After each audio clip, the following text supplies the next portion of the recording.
नमस्कार, मैं हूँ बबीता, कहानियाँ बाई बबीता ताते। गुरु पूर्णिमा की आप सभी को बहुत बहुत शुभकामना, मंगल कामना। संत कबीर ने कहा, गुरु गोविंद दो खड़े काके लागू पाए, बलिहारी गुरु आपकी गोविंद दियो बताए। हम उस देश के वासी हैं जहाँ गुरु को भगवान से भी ऊंचा दर्जा दिया गया है, स्थान दिया गया है। गुरु ही वो व्यक्ति होते हैं जो हमें भगवान से मिलने की राह बताते हैं, मार्ग बताते हैं।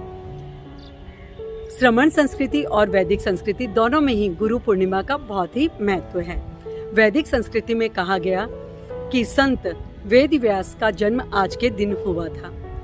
वो तीनों कालों के ज्ञाता थे। महर्षि वेद व्यास के जीवन के साथ एक और घटना जुड़ी हुई है, जिसके कारण गुरु पूर्णिमा का इतना अधिक महत्व बढ़ गया। एक बार महर्षि वेद व्यास ने देखा एक व्यक्ति पेड़ को नीचे झुकाकर उससे नारियल तोड़ रहा है।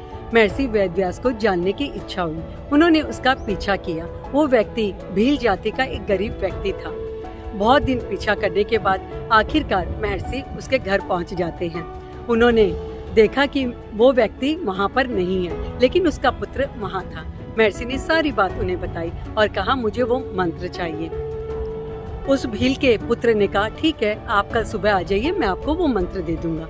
पूरे विधि विधान के साथ महर्षि वेद व्यास ने वो मंत्र ग्रहण किया। जब वो भील आता है, उसे सारी बात मालूम चलती है, तो भील ने अपने पुत्र से कहा, महर्षि बहुत दिनों से मेरा पीछा कर रहे हैं, लेकिन ये मंत्र मैं उन्हें नहीं देना चाहता था, क्योंकि ये मंत्र देने के बाद महर्षि को मुझे अपना गुरु मानना पड़ेगा, और हम इतने गरीब, इतने निर्धन, और कहाँ वो इतने बड़े महर्षि।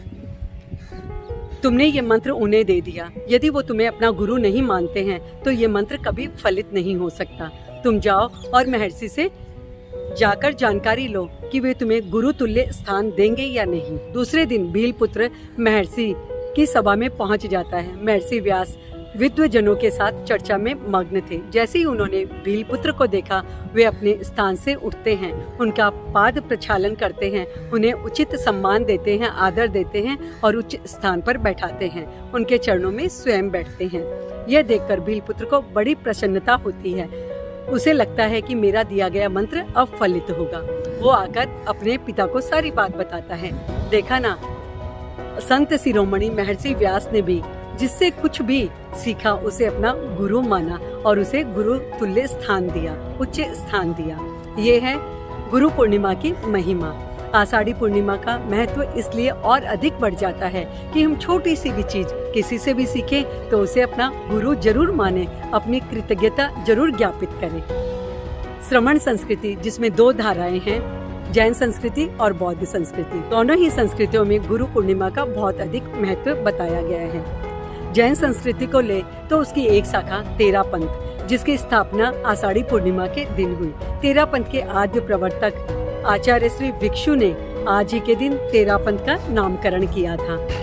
नामकरण का आधार बना था, एक धोवा साध साध रो गिलो करे ते आप आपरो पंथ, सुनजो रे सैर रा लोगा ए तेरापंथी तंत। और 13 नियम को मानने वाला तेरापंथी कहलाया। वो 13 नियम थे, 5 महाव्रत, 5 समिति और 3 गुप्ती। इन 13 नियम को मानने वाले साधु तेरापंथी साधु और उनको मानने वाले तेरापंथी श्रावक कहलाए। बौद्ध संस्कृति को देखें तो वहाँ भी गुरु पूर्णिमा का बहुत अधिक महत्व बताया गया है।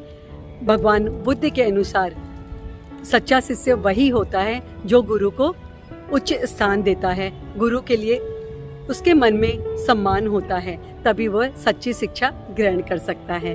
देखा ना, हम सबके जीवन में गुरु पूर्णिमा का कितना अधिक महत्व है। हम सबसे कुछ न कुछ तो अवश्य सीखते हैं, चाहे वो हमारे बच्चे हो, चाहे हमारे पड़ोसी, चाहे हम समाज के लोगों से। उन सब के लिए आदर का भाव हमारे मन में अवश्य होना चाहिए, है ना? सोचो।